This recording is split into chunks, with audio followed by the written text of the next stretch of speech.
Yo soy profesor de historia y bueno, y hoy voy a exponer lo que es el Sarmiento, el ensayo que realizó don Ezequiel, como también sus obras, digamos, los opúsculos que se derivan de lo que es el Sarmiento, que es esa obra más importante, ese corpus, que son Meditaciones Sarmientinas, y por otro lado también los invariantes históricos en el Facundo. Pero vamos a ir por partes. Este encuentro se llama la ética de Sarmiento. ¿Por qué la ética de Sarmiento? Porque, bueno, ahí coloqué una frase del Facundo que me parece muy ilustrativa, teniendo en cuenta que la tesis de Martínez Estrada plantea que hasta el día de hoy los invariantes históricos que fueron descubiertos por Sarmiento en el Facundo en el año 1845, él considera que Sarmiento descubrió los invariantes históricos en esa época, que los invariantes históricos es una sustancia histórica que viene a raíz también de cuando él escribió la radiografía de la Pampa. Surgió la intuición, dice en la entrevista que se encuentra en la edición Interzonas de Radiografía de la Pampa, que le nació la intuición cuando se dio la asonada contra el gobierno de Irigoyen en 1930, ¿no? Y entonces ahí se dio cuenta de que en la Argentina hay algo que en la superficie cambia, pero hay algo en la esencia que permanece. Entonces esos son el invariante histórico, que es una sustancia histórica que está como inmóvil, ¿no? Que relativamente parece inmóvil. Y bueno, y vamos a hablar un poco de la ética de Sarmiento, partiendo de, porque tanto don Ezequiel en sus estudios, también como por ejemplo Sarmiento, tenían una concepción histórica de lo microcósmico, digamos, es decir, que en lo íntimo, en la historia íntima de las personas podemos encontrar todo un universo, todo se puede desarrollar de alguna manera, todo un contexto histórico, ¿no?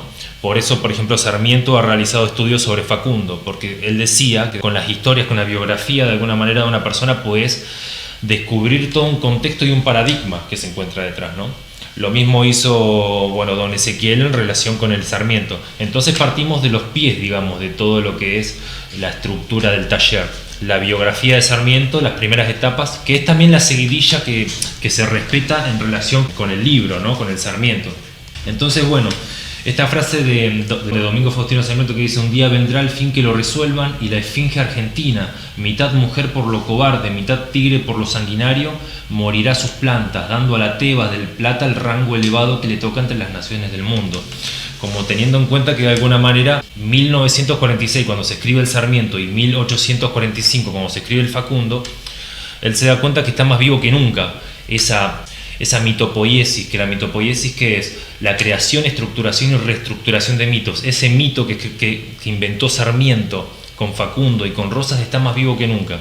Entonces viene a colación esta frase como también para demostrar también que la concepción no solamente de Sarmiento, sino la concepción también de don Ezequiel está más viva que nunca hoy en día. Así que bueno, vamos a pasar por las ideas claves. Antes que nada, vamos a hacer como una especie como de análisis de algunos conceptos claves de Martínez Estrada.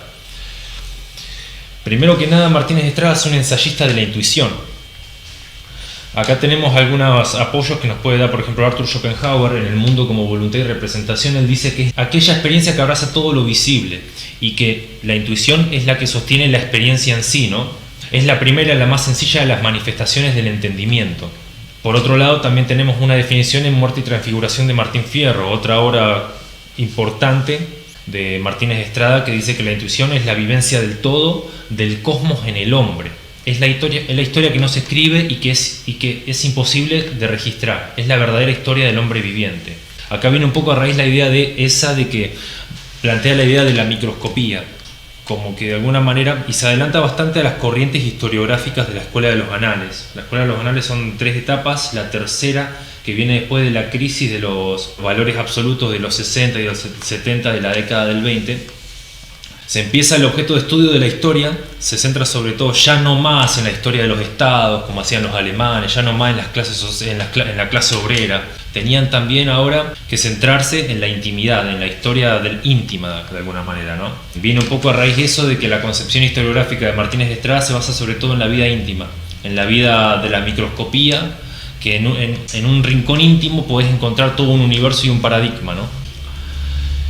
Bueno, Liliana Weinberg de Magis, de la Universidad de México, nos comenta también de que la intuición ¿Por qué la intuición en Martínez de Estrada? Porque en todos los ensayos que uno lee de Martínez de Estrada, tanto el Nietzsche, acá tenemos a una estudiante de filosofía, el Nietzsche, por ejemplo, de Martínez de Estrada, o también el Honoré de Balzac, o el mismo Hudson también, siempre destaca en los ensayos, en los personajes que él estudia, personajes históricos relevantes, la idea de la intuición, que estos personajes tenían otra alternativa al raciocinio y al proceso cognitivo de la razón, que es la intuición, que la intuición de alguna manera es un conocimiento brusco y que viene también un poco con la idea del arte. En el tercer volumen del Mundo como voluntad y representación, la parte de que habla Schopenhauer de la representación en el arte, él consideraba que es más que nada, sobre todo, la intuición es como un camino que utilizan sobre todo los artistas, y se puede observar mucho en la poesía, en la música, en todas las variantes del arte, ¿no? Entonces la intuición es muy importante y también es utilizada mucho también es profundizada por Henri Bergson, el filósofo francés, que también utiliza mucho Don Ezequiel para desarrollar sus conceptos, el elan vital, el elan vital, que es una fuerza vital que de alguna manera es como una intuición también. Está en estrecha relación con la esfera del arte, del subconsciente, y que permite formular respuestas a priori. ¿Por qué la intuición? Porque, por ejemplo, ahora en relación con Sarmiento era una persona que desarrolló la intuición de tal manera, y muchos autores consideran que no fue Sarmiento su razón la que generó, por ejemplo, obras cumbres como el Facundo, sino todo lo contrario, fue una intuición. Ahora vamos a ver algunas citas que tenemos de Sarmiento en relación con su explicación de cómo se gestaban las obras en él, ¿no? Bueno, es una etapa primaria del proceso de experimentación con la realidad, considerada de esta forma, es decir, es todo lo contrario al método de la razón lógica, que es orgánica y posee un método. Es un conocimiento brusco y en sí mismo la intuición, de alguna manera, ¿no? Bueno, acá pasamos a la intuición en Honoré de Balzac, Sarmiento y Nietzsche, que son, Don Ezequiel tiene realidad y fantasía en Balzac, que es un novelista francés que escribió La piel de Zapa y tantas obras increíbles. También, bueno, Nietzsche, que es muy conocido. También tenemos El mundo maravilloso de Hudson, el Sarmiento. Y son conceptos que se encuentran siempre en la obra, son constantes. La intuición, la idea de la unidad con la realidad, que ahora lo vamos a ver. En el Nietzsche, por ejemplo, encontramos que destaca mucho también la cuestión de rebeldía de los personajes que estudia. Por ejemplo, Sarmiento se encontraba en total discordia, digamos, o choque con el estatus que encuentra, ¿no? Ahora lo vamos a explicar igual. Lo mismo Nietzsche, por ejemplo, el filósofo alemán. Por ejemplo, acá tenemos citas que dicen que tenía conciencia clara desde muy temprano. Esto es todo del ensayo de Ezequiel Martínez de Estrada sobre Nietzsche, de qué significaba en la historia su pensamiento. Era algo realmente monstruoso la concepción, que en esa época, hay que tener en cuenta, hay que contextualizar a Nietzsche, fines del siglo XIX, había todo un paradigma de racionalidad, y que era inconcebible que un filósofo alemán de la culta Alemania de alguna manera introduzca en los conocimientos la intuición, porque en esa época tenemos la cuestión de que todo era matematizable, desde la época de Galileo, que se viene matematizando la naturaleza, el hombre. Entonces Nietzsche, con obras como por ejemplo el Zaratustra, etcétera, también el Zaratustra, que es una obra de alguna manera filosófica, pero que introduce la música y la poesía en esa obra. Es increíble, es una obra fantástica esa. Ahí un poco como la rebelión. Entonces hay como una rebelión también en los sujetos que estudia Martínez Estrada, ¿no? Por ejemplo, en ese libro encontramos un concepto que se llama intuición de esencias. Acá de alguna manera citamos cosas en relación con lo que plantea, de que fue un escándalo, es un escándalo para el conocimiento, porque Nietzsche lo que estaba en contra es de alguna manera de la filosofía de cátedra y también de la escolástica aristotélica. Está en rebelión con eso y también con el paradigma racional. Entonces lo que ingresa de alguna manera, acá dice muchas veces de que cita a Kierkegaard, Søren Kierkegaard, que utiliza un término Nietzsche que es escándalo. Para los contemporáneos de Nietzsche era un escándalo que un filósofo que provenía de la constelación de los románticos y que trabajase en la intuición, que muchos artistas de los románticos sobre todo se centraron en la idea de la intuición como alternativa, digamos, para conocer la realidad, ¿no? La constelación proviene de la constelación de los poetas alemanes, quienes, guiados por la revelación de la belleza y entregados al descubrimiento de la intuición, labran o elaboran el terreno en que florecen sus obras. La intuición como como primer instrumento para el desarrollo de sus obras, ¿no? También en Honoré de Balzac encontramos que don Ezequiel, en su libro Realidad y Fantasía, lo llama el taumaturgo, un mago que de alguna manera, porque también la intuición no solamente funciona para la cuestión de la poesía, también en las novelas. Don Ezequiel plantea que Honoré de Balzac tiene una intuición tan fina que puede descubrir el relacionismo entre las cosas y los hechos. Esa es una de las bases fundamentales de sus obras, como también la idea clave de Honoré de Balzac de que lo somático es lo somático del cuerpo es una manifestación también de la psiquis, de la mente. Esos son otros conceptos clave. Y bueno, la fuerza de su inteligencia se manifiesta por la intuición. Honoré de Balzac, ¿no? Bueno, Sarmiento y Balzac lo mismo. Sarmiento, tenemos acá una persona que realizó el Facundo, publicado en folletines en Chile. Bueno, eso es una historia que ya saben todos. Y acá tenemos que, por cita de Carlos Octavio Bunge, que fue otro pensador de la Argentina, ¿no? De fines del 19, principios del 20, que escribió Nuestra América, que también viene un poco con la idea esta de que en esa época, fines del 19, se retomaron mucho las tipologías de la psiquis del ser nacional, y Carlos Octavio Bunge fue uno de ellos que estudió mucho la psiquis del ser nacional, digamos, junto con Ramos Mejía, bueno, con José Ingeniero también, estudiaron el ser nacional, la psiquis, como don Ezequiel, después vamos a hablar de Radiografía de la Pampa. Y Carlos Octavio Bunge, en el ensayo Sarmiento, que es de la corriente positivista, uno se da cuenta cuando lo lee que tiene muchos datos concretos y es muy positivo, muy del dato concreto.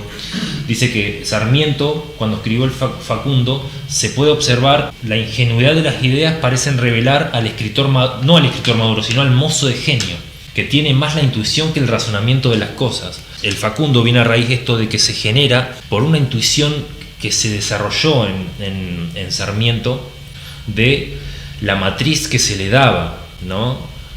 En la época postcolonial, digamos, o después de la Revolución de Independencia, ¿no?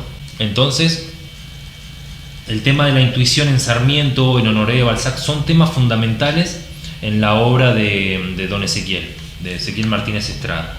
Acá tenemos, por ejemplo, un desarrollo de Sarmiento de cómo se generan esa obra, cómo se generan sus ideas, y él dice que he escrito pues porque he escrito, o sea, es algo en sí mismo, porque no sabría cómo clasificarlo de otro modo, obedeciendo a instintos y a impulsos que vienen de adentro y que a veces ni la razón puede refrenar.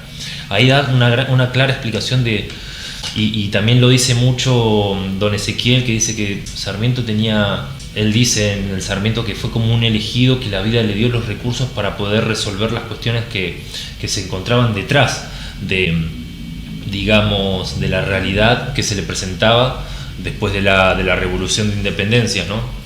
Bueno, también tenemos otro concepto clave, además de la intuición, en las obras de Ezequiel Martínez Estrada, que es la unidad con la realidad.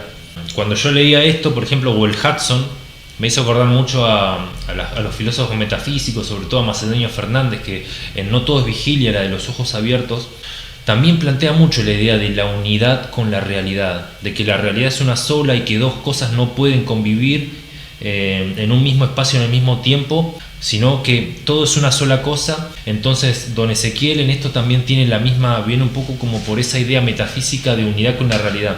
Sarmiento, por ejemplo, que después lo vamos a ir desarrollando, se encuentra en unidad constante con lo que sería el surgimiento de la nación y el contexto que se le daba, ¿no?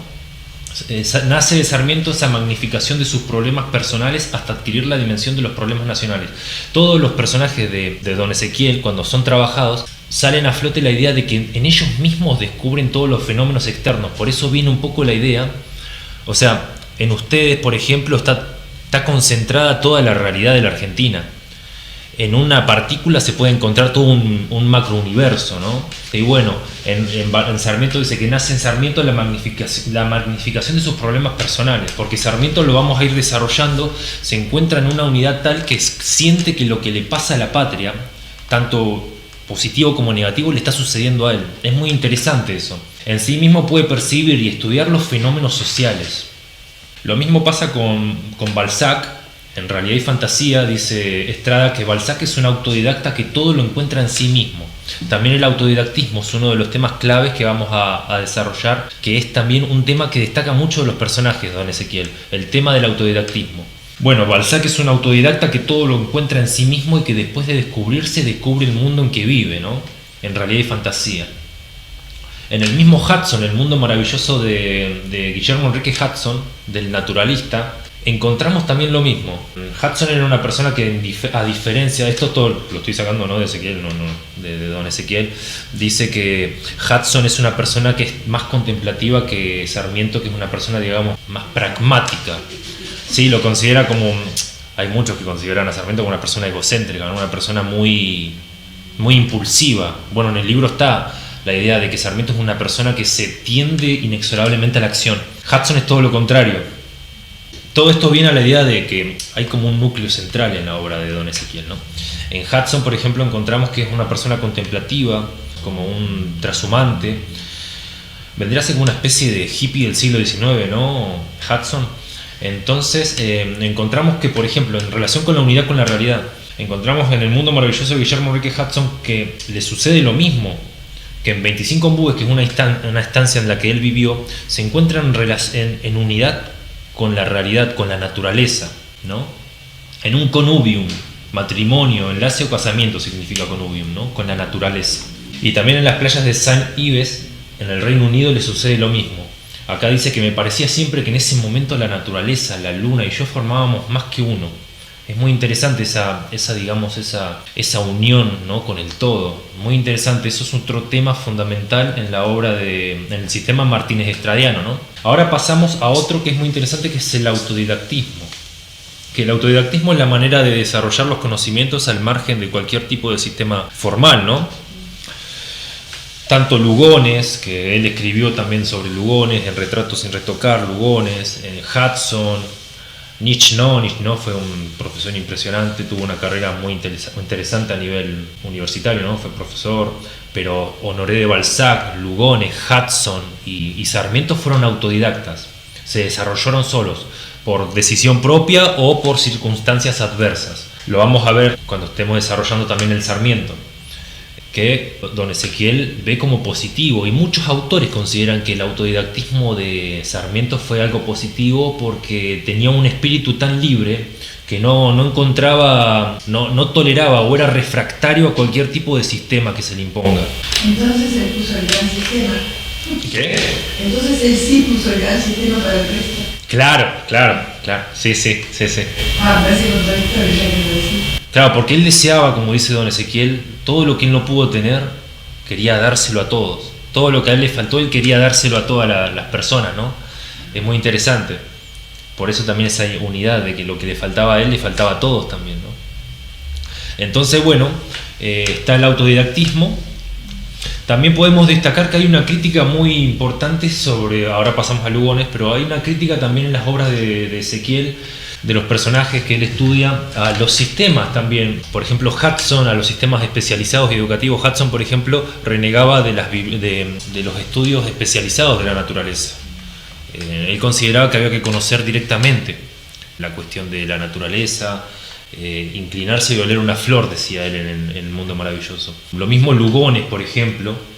Acá yo cité, acá dice, por ejemplo, que Lugones estaba liberado de toda tutela mental por propio temperamento y brusquedad para la norma.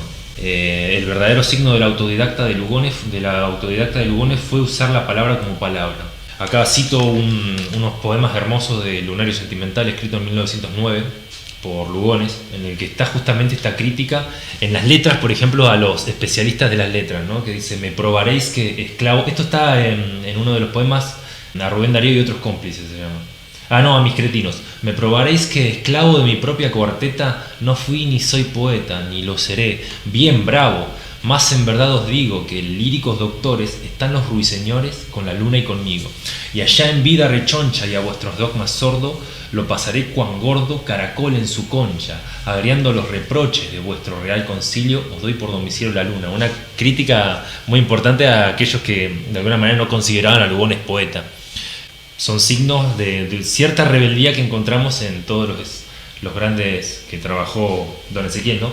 Y bueno, y pasando un poco ya al Sarmiento en sí, hay que tener en cuenta que el Sarmiento proviene de un trabajo En Radiografía de la Pampa ya se prefigura todo lo que es el Sarmiento, como también todas las obras que escribió en la década del 30 y del 40 don Ezequiel, que sobre todo se basan en la idea de la conciencia de qué somos los argentinos, de dónde venimos, a dónde vamos, quiénes somos. ¿Somos el gaucho o somos Europa? Esa pregunta está como constantemente en Martínez Estrada, y como les comentaba, en el 30 empieza a surgirle, hablando, él lo dice, que le surge una intuición de que las cosas no cambiaban en la esencia. Entonces, el Sarmiento, que vamos a estudiar esto con ayuda de Peter Earl de la Universidad de Pensilvania, él dice que Radiografía de la Pampa es como la base fundamental o la matriz de las obras que después fue desarrollando, como Muerte y Transfiguración de Martín Fierro, El Mundo Maravilloso de Guillermo Hudson, o el mismo Sarmiento que vamos a estar trabajando en estos talleres. ¿Eso lo dice esta escritora que vos estás? Este hombre llamado Peter Earl, de la Universidad de Pensilvania, que estudió mucho la obra de don Ezequiel. Que si uno estudia, si uno estudia, por ejemplo, Radiografía de la Pampa y al mismo tiempo estudia el Sarmiento, se da cuenta de que está prefigurado en Radiografía de la Pampa todo lo que después se desarrolla. Y yo lo veo de una manera también como dicen los grandes escritores, los grandes exégetas de Estrada, es como la base Radiografía de la Pampa. Ahí le da todo, ahí él expone la psiquis de la Pampa, que la Pampa de alguna manera es como un libro más eterno, porque se va al sector más recóndito de la historia, que proviene de la gea de la fauna, la llanura, por ejemplo, la llanura eterna. Es ahí donde de alguna manera hay una fuerza primitiva que condiciona la psiquis de los argentinos. De ahí proviene todo el análisis de don Ezequiel. Entonces es como una matriz que se da en Radiografía de la Pampa, y de ahí se van superponiendo Sarmiento, Muerte y Transfiguración. Y yo lo veo un poco también así. El Sarmiento, Radiografía de la Pampa, don Ezequiel nos muestra todos los invariantes históricos, tanto las condiciones geográficas, la constelación colonial, lo llama él, los invariantes históricos, porque provienen de la época, pero no solo de la época de la administración de la colonia en América, sino también la geografía, la llanura eterna.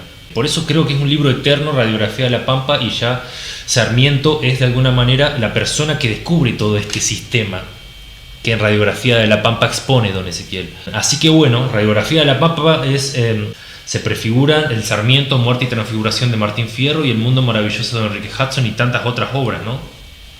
Bien, acá ya empezamos con la formación ética de Sarmiento. Como les comentaba, esto también un poco es un análisis que muchos han realizado sobre la obra de don Ezequiel, la idea de que todos los que él estudia, tanto Nietzsche como Honoré de Balzac, son el mismo. O sea, él se ve de alguna manera, él penetra en la persona, como que él de alguna manera integra a esas personas y se considera él mismo. Honoré de Balzac, Nietzsche, habla un poco de él mismo, todas las obras que fue desarrollando. En la formación ética de Sarmiento, por ejemplo, bueno, cómo se va formando son ideas clave de don Ezequiel, se va formando un temperamento por medio también del contexto que se le presenta, esta matriz que se le da a Sarmiento. Contextualizamos que Sarmiento nació en 1811 y su adolescencia, su niñez y adolescencia pasa de alguna manera en un contexto de guerras civiles, de situaciones que todos ya conocemos, de guerras civiles, de luchas entre federales y unitarios, las cosas que ya saben todos, y ve de alguna manera que desde muy joven que la administración colonial está más viva que nunca a pesar de la revolución de independencia, ¿no? Que la administración colonial fue uno de los invariantes históricos que fijan de alguna manera la moral que se presenta ante sus ojos, ¿no? Entonces Sarmiento desarrolla su adolescencia y su infancia y su adolescencia en esta puja entre sentirse de alguna manera, que después lo vamos a ver, desajustado, como se desajustaron muchos de los que de alguna manera después vamos a hablar de la asamblea de 1837, los grandes intelectuales de la generación del 37 de alguna manera, ¿no? Se sentían como todos desajustados a esa constelación colonial que fue fortalecida después por los gobiernos de don Juan Manuel de Rosas. Entonces Sarmiento se encuentra de alguna manera con todo este contexto, que también lo podemos encontrar en Radiografía de la Pampa. Él considera, por ejemplo, que la situación geográfica, por eso es importante Sarmiento, porque descubre todo esto. Todo lo que nos presenta don Ezequiel, Sarmiento lo descubre que ¿Por qué las cuestiones del progreso de la Argentina siempre es un tema candente y que no se puede desarrollar? Porque hay invariantes históricos, hay cosas que provienen de la fauna, de la flora, de la gea. Eso después lo vamos a hablar en los otros talleres, en los invariantes históricos y en el Facundo, que es la esencia fundamental. Pero Sarmiento descubre los invariantes históricos en el Facundo, 1845.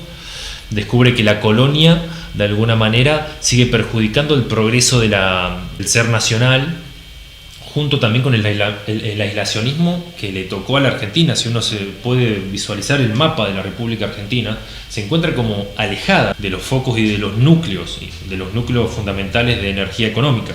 Se encuentra alejada. Eso también es otro invariante histórico. Es un condicionante, un fijador, ¿no? Que también genera una ética, como vemos en Radiografía de la Pampa, una moral de la soledad, del aislamiento. Ese aislamiento también genera las faltas de comunicaciones, generan también las tiranías. Pero bueno, lo vamos a hablar en próximos talleres. Pero bueno, la formación ética de Sarmiento. Sarmiento vive su infancia y su adolescencia en un contexto en el que su padre se ausenta como dice Luis Frank en su texto de Sarmiento y Martí, tenía una vida muy de tarambana de alguna manera. Y el padre de Sarmiento tiene una vida, como que no se hace cargo de las responsabilidades domésticas y todo recae en los hombros de su madre, de doña Paula, ¿no? Y ahí comienza a desarrollar su temperamento. Ahí es donde se empieza a desarrollar también su conciencia. También pasa por las manos de José de Oro, que fue su mentor, y él le desarrolla su carácter, ahí le desarrolla su temperamento. Él dice que salió de sus manos de José de Oro, salió como honrado, y también muy interesante esto, la rebeldía de Sarmiento, salió como insolente a las autoridades, dice él. Que viene un poco a raíz también de esto de las rebeldías de los personajes que estudia, rebelarse contra el estatus, ¿no? El estatus en este sentido de barbarie que se le presenta a Sarmiento, ¿no? Y bueno, y hay una frase muy interesante de Sarmiento, que cuando lo iban a visitar sus alumnos, sus discípulos, él decía que sigan el bien sin pedirle permiso al jefe de policía también, ¿no? Muy interesante esa rebeldía que tenía Sarmiento, ¿no? Entonces, bueno, la ética de Sarmiento, Dinko Citanovic dice que de alguna manera los pensadores como Estrada, como Sarmiento, en lugar de construir, destruyen, pero destruyen el statu quo de injusticia y de barbarie, ¿no? Básicamente eso. La batalla de las ideas constituye una cuestión espiritual y física. Bueno, acá lo que veníamos hablando, Sarmiento de alguna manera sale de las manos de José de Oro, con un carácter muy formado, con un temperamento, con cierta insolencia a las autoridades. Se le presenta también la idea del ámbito de destino, que es otro concepto muy interesante de Ezequiel. Pero bueno, acá viene la idea de que en su casa maternal adquiere la conciencia de la responsabilidad de su patria y de la responsabilidad de su casa, y empieza a relacionar el sentido de ser ciudadano, de patria, con el de enseñar y el de la paternidad, ¿no? Al haberse ausentado del padre, él se sintió como jefe de su propia casa, ¿no? Que él comenta que fue un fatum que se le dio, de alguna manera, un destino que no pudo evitar, la desestructuración de la familia. Él se tuvo que hacer cargo de la familia y tuvo que, de alguna manera, su desarrollo de temperamento y su organismo, de alguna manera, se desarrollan en esas situaciones. Y también la situación de la madre, que tiene que enfrentar, tiene que sostener esa casa.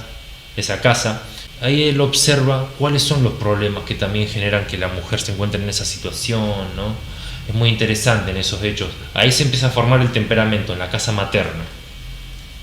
Bueno, la función, hay que tener en cuenta que es un tema importante el tema de la ética en Don Ezequiel. Es decir, ¿qué es la moral y qué es la ética? La moral básicamente es la cultura dice de alguna manera que esto está bien y esto está mal. Y en cambio la ética se pregunta, ¿esto está bien y esto está mal? ¿Por qué? ¿No? Es como una cuestión que recae más en el individuo. Entonces Sarmiento empieza a ver que la sociedad en la que se empieza a desarrollar se encuentra de alguna manera viciada por la industria de la inmoralidad. Es un concepto que se utiliza mucho en el texto. Entonces comienza de alguna manera a luchar, ya después vamos a desarrollar ciertas partes históricas Pero a lo que vamos es al centro de la ética de Sarmiento, que es: observa que las instituciones tienen que ser fuertes.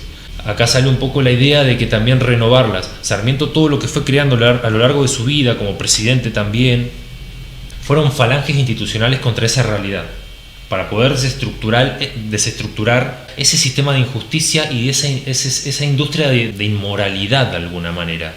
Todas las cosas que fue desarrollando, ¿no? No sé si tienen alguna duda, no sé si se va entendiendo más o menos hacia dónde va el taller. ¿Alguna duda? ¿Por ejemplo, a qué le llama la industria de la inmoralidad? Por ejemplo, es un concepto que utiliza mucho don Ezequiel porque hay en el libro se denuncia mucho a través de los ojos de Sarmiento y a través de los ojos de Estrada también, que él observa que hay una lucha. Por ejemplo, el encuentro que tuvo en 1827 por primera vez Sarmiento con las hordas de Facundo Quiroga, ahí él se dio cuenta también que de alguna manera esto era como un retroceso de la revolución de independencia.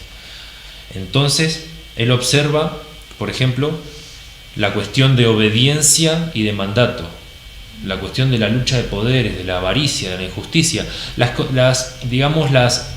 el estrato más bajo del ser humano se le presenta a él. La industria de la inmoralidad es justamente eso: la injusticia, la cuestión de que, por ejemplo, la inteligencia sea vapuleada y caigan en la marginalidad, como después lo vamos a ver, por un sistema que repele y es refractario a cualquier tipo de avance, que no deja desarrollar de alguna manera los progresos. Después lo vamos a ver con la cuestión del alienus, la cuestión de los jóvenes de 1837. Lo vamos a ver un poco ahí, cómo de alguna manera tienden a caer a la marginalidad. La cuestión de los diferentes, la cuestión de los alienados, de los que no se sienten desajustados de la realidad de la constelación colonial, que se encuentra Sarmiento y todos estos jóvenes intelectuales, como Esteban Echeverría, Gutiérrez, encuentran toda esta situación y se sienten desajustados, no se sienten parte, porque se formaron en la cultura francesa, por ejemplo, leyendo las grandes obras, el Contrato Social, en esa época grandes otros autores del romanticismo, del socialismo utópico. Entonces esa es la industria de la inmoralidad, la industria de la injusticia, la industria de la ignorancia también, de la relación entre amo y esclavo, de siervo y amo, que para Sarmiento lo dice mucho Luis Franco: la civilización y la barbarie es una moneda de dos caras en la que también es sostenida por el que manda y el que sirve. O sea, la cuestión de la obediencia, por eso también era muy, muy insolente, porque él consideraba que la obediencia a la injusticia, a las autoridades, sobre todo a las autoridades que son injustas, son de alguna manera un signo de barbarie, es barbarie. Así que bueno, esa es la industria de la inmoralidad también, ¿no? Y esa industria que viene de esa fauna y de esa gea que es la que impide el progreso nacional. Claro, ese es un concepto muy interesante que en realidad proviene la cuestión de la gea, de la flora y de la fauna, porque hay una teoría, la tesis de Estrada, a través de Sarmiento, que descubre los invariantes históricos. Él considera que Sarmiento descubre los invariantes históricos, considera que los invariantes históricos como una especie de sustancia histórica aparentemente eterna. No cambia, o sea, está fija. Está fija, claro. Solamente le ponen otro nombre. Claro. O sea, para Estrada, Sarmiento tuvo la intuición o la sensibilidad suficiente como para darse cuenta. Claro. Que eso que se presenta como una revolución, como una lucha contra el orden colonial, es en realidad una continuación. Es una continuación, claro. Por ejemplo, porque esos invariantes históricos, esa es una sustancia histórica eterna que está condicionada también dentro de lo que Ezequiel llama la constelación colonial. Está condicionada por la gea, la flora y la fauna, y que es como una especie de pirámide ascendente. Es muy interesante verlo así. Es una pirámide ascendente en el que primero parten de la flora, la gea, la fauna, que es esa pampa, la llanura, que es esa fuerza primitiva eterna, que la podemos ver en radiografía de la pampa, que la llanura, como también en muchos otros países, las condiciones geográficas condicionan. Por lo menos yo soy de esa idea, de esa tesis de que la naturaleza, la atmósfera, el clima condicionan muchas veces la psiquis de los... Siempre. Sí, claro. Tanto es la esa, realidad. exacto. Y por ejemplo, en la obra de Marta Elena Pena de Matsushita, ella aplicó estas teorías a lo que vivió, ahora no me está saliendo el nombre del japonés, Fukuzawa. Él explica, hace el mismo paralelismo, el mismo camino del héroe que hace Sarmiento, lo hace con Fukuzawa, que fue uno de los grandes intelectuales del Japón, que creó universidades, y ella también aplica esto en el Japón, el aislamiento del Japón, la falta de progreso. Si uno se fija también, hay como una geografía también que puede verse en los estudios de don Ezequiel. Y bueno, claro, hay como algo eterno que proviene de, metafóricamente y poéticamente lo decía, de esos vientos que provienen de la pampa, dice don Ezequiel, que provienen de la gea, la flora y la fauna. Y por ejemplo, en un contexto histórico lo podemos materializar con una pirámide ascendente que, por ejemplo, en la época de Rosa, y Sarmiento lo ve muy bien también, a través también lo destaca muy bien Estrada, esa fuerza primitiva es como una especie de, lo llama entelequia anímica Ezequiel, en las meditaciones argentinas, una entelequia anímica. Es como una especie de algo que siempre está detrás de todo, como si fuese una pintura, el cielo azul detrás de una pintura, y de los objetos detrás de un paisaje, el cielo azul, son invariantes históricos que condicionan todo y que provienen de la gea, la flora y la fauna, y van ascendiendo y se constituyen en la psiquis de las personas, de los habitantes. Aunque no nos demos cuenta. Claro, aunque no nos demos cuenta, salvo que de alguna manera lo traes a conciencia. El último apartado de Radiografía de la Pampa termina diciendo, tenemos que traer, no me acuerdo muy bien, pero decía como traer a conciencia como eso que nos refrena para poder sacárnoslo de encima, algo así, no me acuerdo de memoria esa frase. Así termina Radiografía de la Pampa. La idea de hacerlo consciente para poder de alguna manera, y también otro concepto clave, la lucha contra la naturaleza. Por eso está esta idea también que saca don Ezequiel del historiador escocés Thomas Carlyle. Él escribió un libro sobre la travesía de los héroes y consideraba de alguna manera que Thomas Carlyle, por ejemplo, también él decía, claro, Radiografía de la Pampa.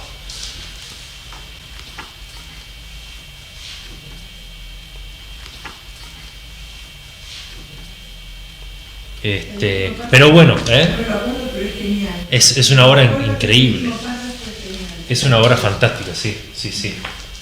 Yo acá traje unos textos para que vayamos leyendo, pero bueno, la cuestión de los invariantes históricos, él considera que es una sustancia eterna, de alguna manera proviene de la llanura, ¿no? Y que condiciona la psiquis de sus habitantes, ¿no? Eso está estructurado acorde a lo que vamos desarrollando, ¿no?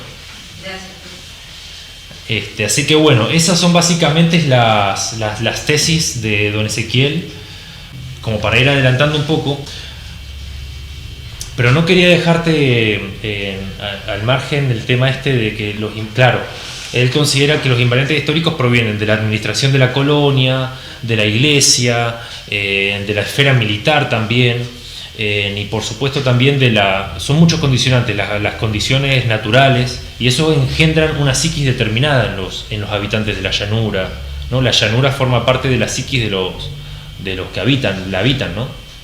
Ahora justo hablando de eso, ¿no? Y todo esto que forma parte de toda la charla que yo elegí en realidad, que ese desajuste entre las estructuras estas militares que imponen, ¿no?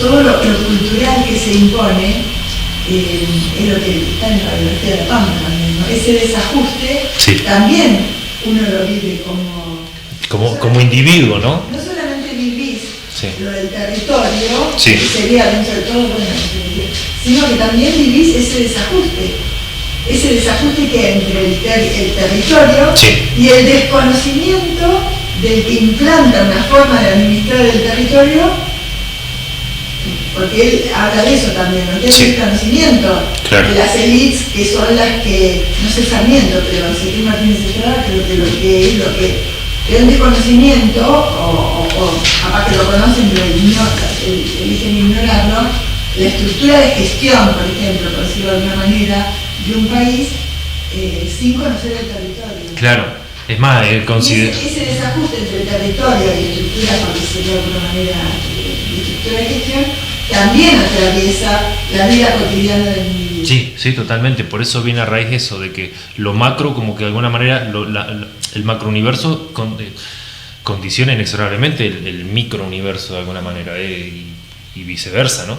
Pero bueno, esos son los invariantes históricos. Por ejemplo, en la época de Juan Manuel de Rosas, él consideraba que esas fuerzas primitivas, esos invariantes históricos parten. Si uno lee el Facundo de Domingo Faustino Sarmiento, con la tipología determinada del vaquiano, del gaucho malo, esa es la base instintiva de esas fuerzas primitivas. Después va ascendiendo al caudillo, y del caudillo, que es una etapa intermedia entre lo racional y lo instintivo de la pampa, después pasa a una etapa que es de alguna manera racional. Se racionaliza y se vuelve en sistema y estado de la barbarie, esas fuerzas primitivas en Rosas, por ejemplo.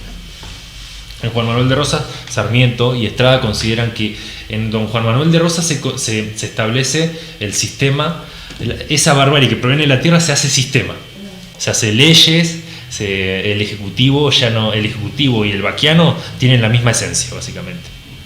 Esa es básicamente la idea. Como que condiciona todos los roles sociales también. Es muy interesante verlo así. De eso después lo vamos a hablar. Pero bueno, así como Rousseau, Pestalozzi también se centra en la institución educativa porque consideraba que a través de esa falange que es la educación se puede formar de alguna manera a desestructurar esta constelación colonial. Por eso el gran padre del aula se dedica a enseñar, ¿no? Tiene el desesperado apuro de educar él mismo al pueblo de arriba abajo. Del otro lado ya está la parte del Sarmiento. La primera parte ya la hablamos, que es el autodidactismo. En las fotocopias me refiero al autodidactismo, la cuestión de la unidad con la realidad. En las otras páginas, en las últimas 2 páginas, ya encontramos el tema de Sarmiento y de la ética de Sarmiento. Frases extraídas del libro, ¿no? Acá, por ejemplo, tenemos otra frase de Carlos Octavio Bunge, de la gran familia Bunge, que dice que la escuela, si no sacude el yugo, será siempre baluarte del despotismo y del fanatismo, por ejemplo, ¿no? Esa era la idea clave de Sarmiento. Después la institución contra la barbarie. También, ahora lo vamos a hablar un poco, que la educación no era para sacar... Lo mismo también la cuestión de la mujer.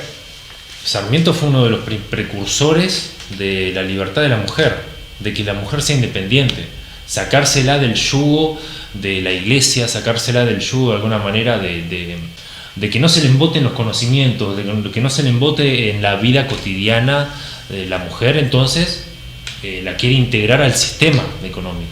Eso es muy interesante. Por eso la educación. Quería que se formaran ciudadanos conscientes, y por eso está en una de las frases que les pasa ahí.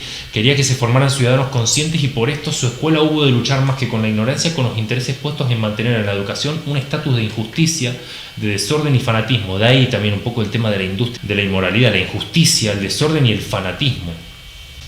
Bueno, tenemos la cuestión de... Ahora también, ¿por qué Sarmiento es uno de los primeros que en el medio del desierto nos habla de orden y nos habla de los Estados Unidos, de Francia, que es Inglaterra? También viene un poco a raíz de la moral de la ética de Sarmiento, ¿no? Porque él veía, con los viajes que realizó a los Estados Unidos, que los Estados Unidos tenían instituciones muy fuertes y que podían trascender cualquier tipo de fragmentación del poder que pueda caer, por ejemplo, en un caudillo, digamos, ¿no? Tenía instituciones muy fuertes, y él observaba también que el sujeto, el individuo que se integra a ese organismo que es la unión, ya conoce antes de ser aprendido el respeto a las leyes. Por eso tenía una clara idea de que... ¿Por qué viene el tema del respeto de las leyes? Porque hay una teoría de las tipologías de que el argentino, el hombre de la llanura, el hombre del campo, tiene una característica que es que no respeta las leyes, no respeta cualquier tipo de leyes que estén fundadas en abstracciones, en una moral abstracta. Lo hablan mucho en relación con los análisis que se han hecho sobre las tipologías, ¿no? Entonces Sarmiento veía eso, de que el hombre de las campiñas es una persona que se subleva mucho a la cuestión de las instituciones fuertes y de las leyes. Entonces él en Estados Unidos veía eso, veía que las instituciones eran fuertes y de que los ciudadanos que se integraban a la unión, que es esa forma en la que se manifiesta el gobierno, la unión de los Estados Unidos, aprende el respeto a las leyes y a las instituciones antes incluso de ser educado. Eso es lo que dice Sarmiento, que es una arquitectura que está sustentada sobre una unidad moral muy fuerte. Por eso le impacta mucho su viaje a los Estados Unidos, que ahí se entrevista con Horacio Mann, uno de los grandes precursores de alguna manera del sistema educativo en Estados Unidos. Ahí trae las ideas de integrar a la mujer al sistema económico de la República Argentina, ¿no? Y bueno, queda maravillado por el sistema educativo. Los Estados Unidos han sido construidos, dice, tienen una arquitectura y sus cimientos son el orden moral. Él insistía mucho con eso, ¿no? Ante una sociedad ante una fuerza primitiva que proviene de la Pampa, que genera ese tipo de psiquis que es contraria a un orden moral de alguna manera, ¿no? Y bueno, como para ir terminando esta parte del taller, es muy interesante que podamos reflexionar y me gustaría escucharlos a ustedes, a ver qué opinan al respecto. Pero bueno, hay una frase muy interesante. Yo a veces pienso que la tesis de don Ezequiel muchas veces tiende a ser un poco triste para muchas personas que tienden a ser, a veces nos sentimos desajustados del contexto que nos aflige, ¿no? Pero yo a veces pienso que la tesis de don Ezequiel te dan ganas de irte del país, no sabes si suicidarte o irte del país, porque es muy impresionante que alguien propugne esa idea, ¿no? A mí me parece muy atractiva, ¿no? El caudillo, dice don Ezequiel en Los Invariantes Históricos, publicado en 1947, el caudillo no ha desaparecido, sino que se ha reabsorbido en el funcionario y el magistrado, lo que venimos hablando. Es decir, la idea esta de que esas fuerzas primitivas trascienden y llegan al sistema, es decir, el funcionario, si no se le cambia la conciencia bárbara, va a seguir siendo el abogado, etcétera, van a tener la misma esencia del Baquiano. Es esa barbarie que atraviesa toda la sociedad y los roles, ¿no? El caudillo no ha desaparecido, sino que se ha reabsorbido en el funcionario y el magistrado. Las instituciones se han acaudillado. El estadista y el legislador vuelven a usar sus antiguos instintos racionalizados de rastreador y baquiano. La vida del país queda configurada por esas cualidades individuales elementales, ¿no? Y una advertencia muy importante que encontramos en Meditaciones Sarmientinas, que dice don Ezequiel: las líneas que señalo son las que he llamado invariantes, que es esa barbarie que trasciende el tiempo y que incluso hasta después de la caída de Rosas continuaron. O sea, esa barbarie, según la tesis de don Ezequiel, se institucionalizó esa barbarie. Esa es la tesis de don Ezequiel: las líneas que señalo son las que he llamado invariantes, y la averiguación de su grado de resistencia al tiempo y su aprovechamiento para una topografía de la sociedad argentina son tareas urgentes y capitales que la juventud tiene la obligación moral de emprender. ¿Qué opinan ustedes al respecto sobre esta exposición y qué les parece esta tesis de Estrada a través de Sarmiento, ¿no? ¿Qué opinan al respecto? Acá él dice que, como advertencia de que la responsabilidad de los jóvenes es tratar de diferenciar estas cosas para poder denunciarlas y tratar de trabajarlas, ¿no? Traerlas a conciencia y ponerlas en cuestión. ¿Qué les parece la tesis de don Ezequiel en relación con los invariantes históricos?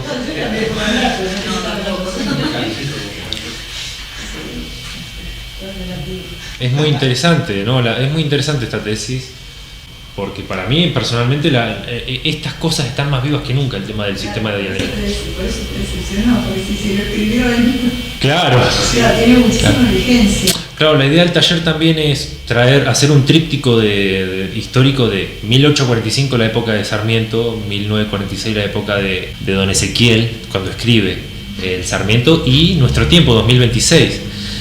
¿Qué tan vivo, qué tan desajustado a veces nos sentimos del sistema, ¿no?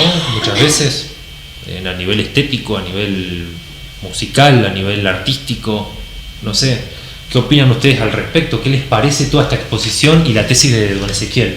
Si tienen alguna duda, si se entendió además también la ponencia.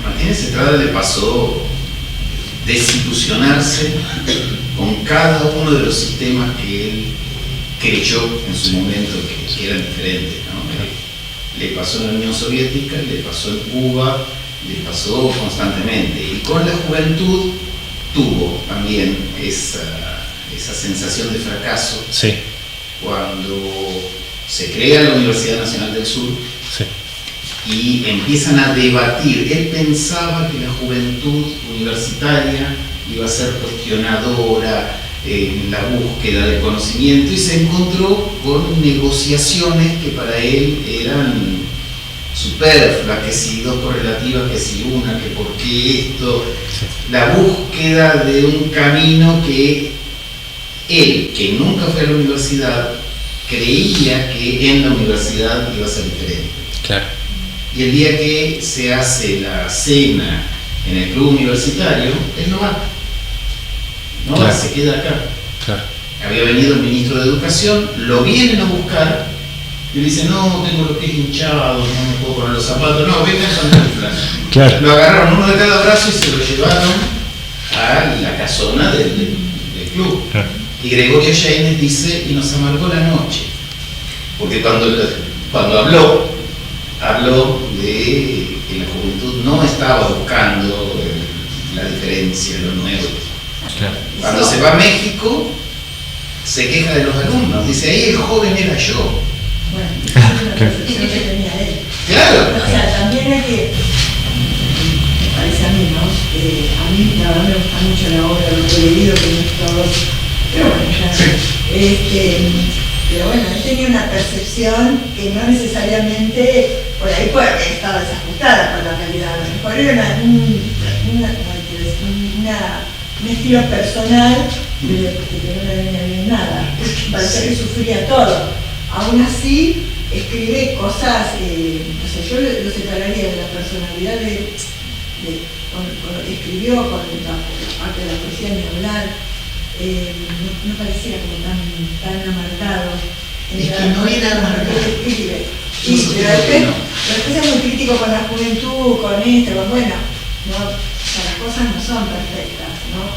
De todas maneras, a mí volviendo a la respuesta, bueno, a mí me gustó que estuviste citando así en esta parte introductoria las distintas obras con las que se relaciona y los distintos puntos de encuentro, ¿no? Porque yo no he leído mucho de Ezequiel, pero encuentro muchos puntos de encuentro. Sí. Como por ejemplo que siempre siempre no, pero en Títere de Piel Ligero también trae personajes de otras obras y los analiza, los recrea, bueno, y acá también, ¿no?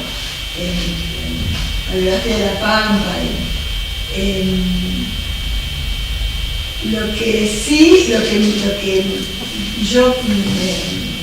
a mí me parece que él, capaz que es una percepción mía, ¿no?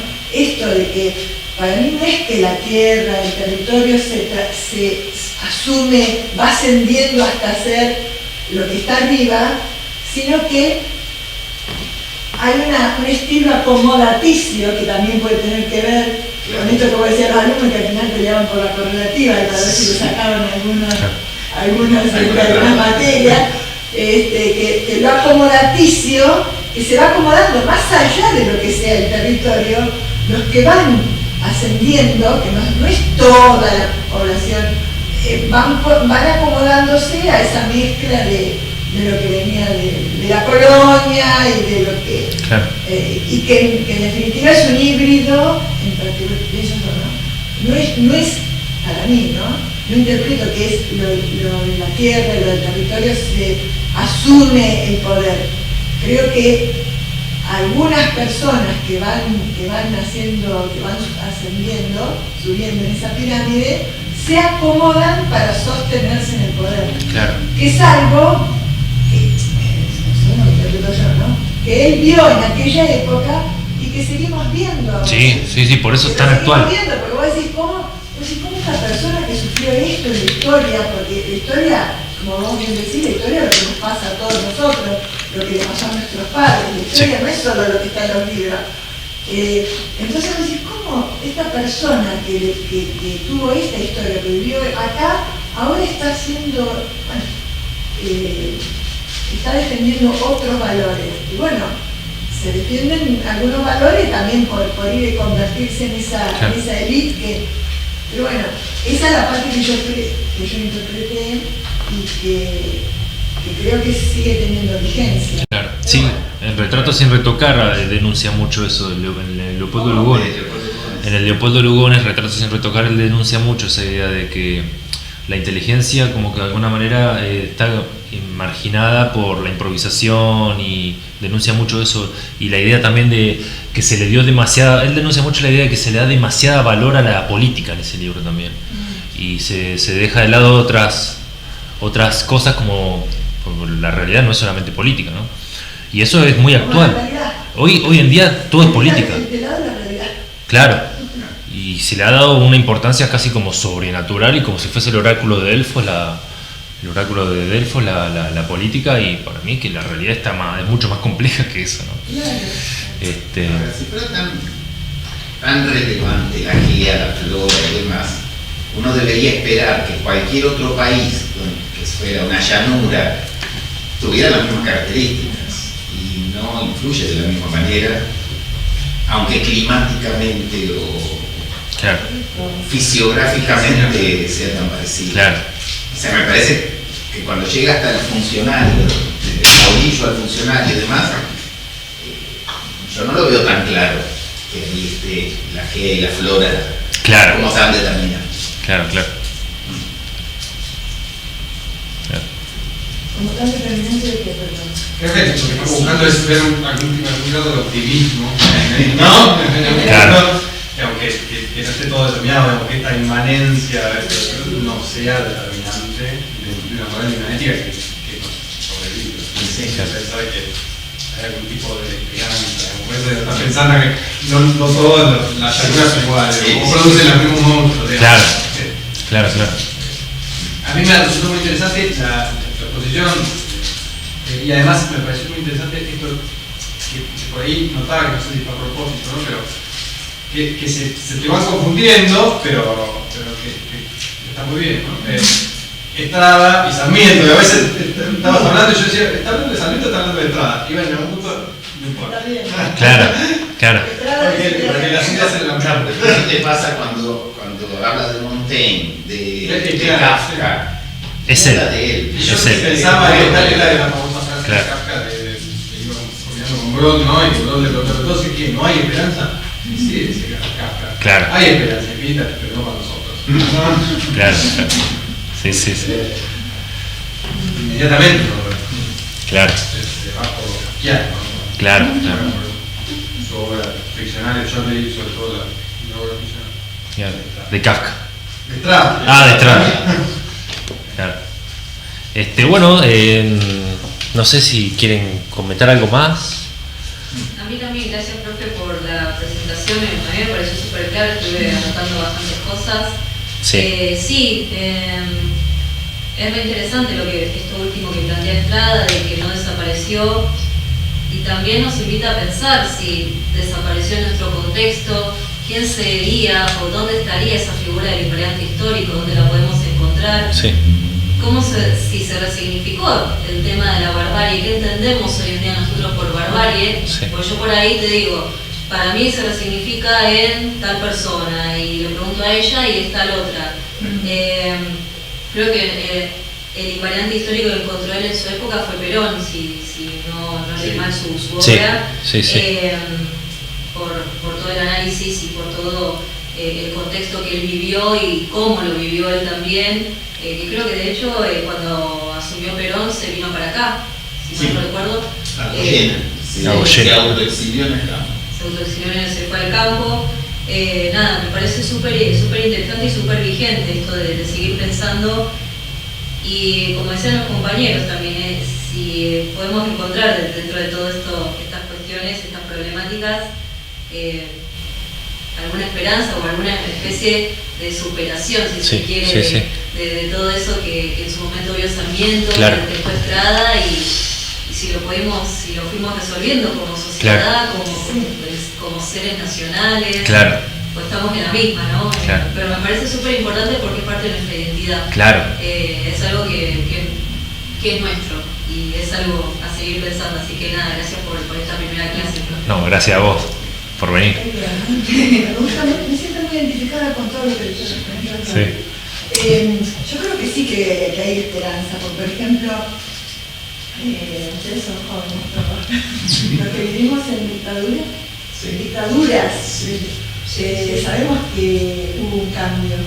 Eso era un invariante. Yo podía decir, la dictadura era un invariante en otras épocas. Se vivía con el cuerpo, porque había cosas que uno ni se cuestionaba. Claro.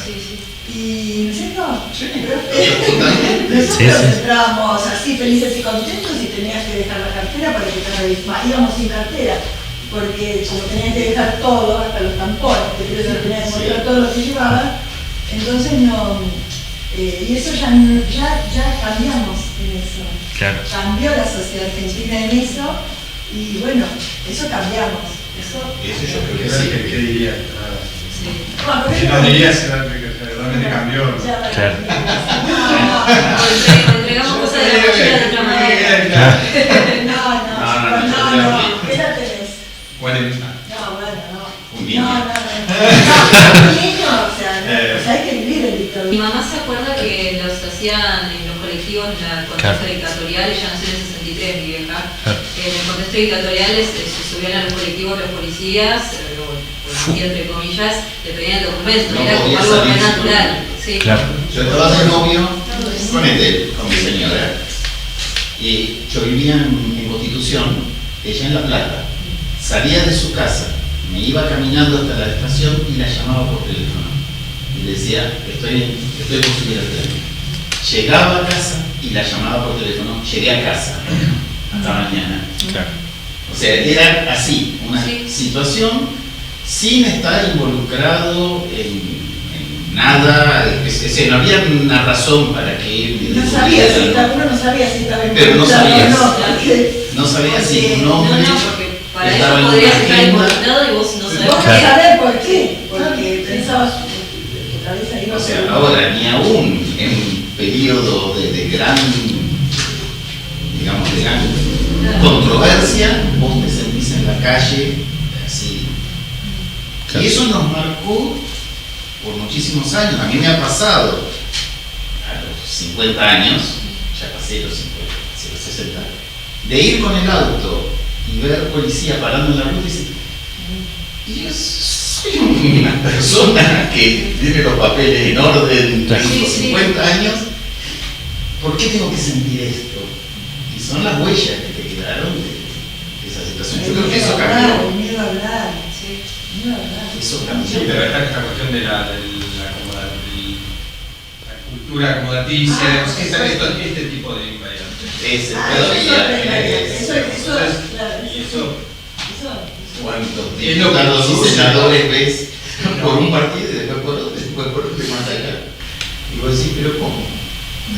Y algunos, no digo todos, pero algunos sectores reivindicando figuras dictatoriales también, en redes sociales, en la era de la impunidad, ¿no? Que uno cree que detrás de una pantalla puede decir lo que quiera y poner que vuelvan a los con verde, aguante Videla, lo más como si fuese un comentario live para ellos.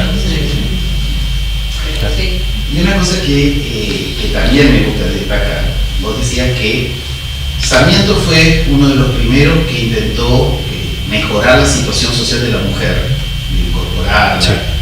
Y Martínez Estrada hizo exactamente lo mismo. Cuando uno lee ciertos cuentos como Viudez, es desgarrador. Es la situación de la mujer que pierde el marido y pierde todo, si no queda. Y la propia Agustina, la viuda de Martínez Estrada, tuvo que pelear para no perder la casa y demás, porque él tuvo que hacer un testamento a favor de su mujer. Ahora es automáticamente matrimonio, sin hijos, fallece uno, el otro es automáticamente el heredero. No era así. O sea, la situación de la mujer también ha cambiado muchísimo en la sociedad actual. Que no quiere decir que no haya que seguir avanzando en otros cambios. Pero Martínez Estrada fue un defensor de la mujer y sobre todo de la viuda, de la mujer que perdía esa protección que le daba el hecho de ser casada. Y eso es por lo que vio con Paula en Sarmiento. quizás por lo que vio, cómo vivió su madre, Claro. también se sintió Claro, él sintió que la madre de alguna manera tenía que sostener toda la casa con el trabajo, con las huesudas manos de la madre sostenían la casa de ese. Sí. Pero bueno, después voy a armar un grupo y voy a subir ahí contenido que tenga todo en relación, las bases fundamentales de Don Ezequiel, de dónde proviene Don Ezequiel, de Oscar Oswald, algunos textos, como para ir entendiendo un poco también. Y después en el próximo taller, si les interesa, vamos a hablar de la cuestión del alienado y quiénes eran los desajustados de la realidad de la constelación. Así que... a mí porque en la primera cita, que creo es del Facundo, era el Facundo, sí, hablaba de la mujer por lo cobarde. Entonces, sí, choca muchísimo. Sí, era de la época. Defiende a la mujer y dijo eso. Y esa frase. Sí. Claro. Por eso quería profundizar en el tema de qué pensaba él con respecto a la mujer y eso, me llamó la atención la frase y después lo que estábamos charlando. Claro. Pasa que el Facundo se desarrolló en una época como que era muy, digamos... Todo lo que él escribió y fue presentándose fue como muy precipitado todo. Como venimos hablando de la intuición, no pensó absolutamente nada. Simplemente lo que quería hacer era denunciar eso, lo que estaba en ese momento. Claro, viene a raíz de eso, ¿no? Pero después uno ve, qué sé yo, Juana Manso, personajes femeninos. Sí. Bueno, las maestras que tratan. Claro, las maestras. Sí. Sí. Sí, ese también es otro peligro, ¿no? El apuro de tomar una frase aislada de toda la obra. Claro. Sí, dijo cada cosa Sarmiento, dijo cada cosa Martín Estrada, pero si seleccionás bien, era un monstruo. Sí. Si seleccionás bien y si lees como en su... no sé, yo no estoy con la obra completa, pero digo, como en su globalidad, en lo espiritual, como si hubiera una sustancia, que uno piensa, hay algo en lo que él, como él ve la naturaleza, como él ve la GEA, que no es, que no la niega y que no le quita sus posibilidades, sino que genera él también él es eso, ¿no? Él es eso, sí. Y sí. En el Facundo es notorio, porque la figura del Facundo para él es una figura en la que él se reconoce, digamos. Claro. El libro es muy antiguo. Sí, hay una frase del Facundo que la cita Estrada que dice justamente que Sarmiento considera este es un ensayo para mí mismo, para revelación de mis propias ideas, ¿no? Como superación de sí mismo también de la barbarie, un poco también el concepto nietzscheano de superación de sí mismo, ¿no? Así que bueno, el próximo taller vamos a hablar, si a ustedes les parece, si ustedes vienen, la cuestión de eso, ahora integrar la cuestión del alienus y quiénes eran los desajustados, Esteban Echeverría y el Facundo, por qué el Facundo es tan controvertido, tan polémico, que es un libro para los que están desajustados de esa realidad, ¿no? Así que, bueno, gracias por haber asistido. Si quieren decir algo más. La próxima es dentro de 15 días. Dentro de 15 días. Mismo horario, sí.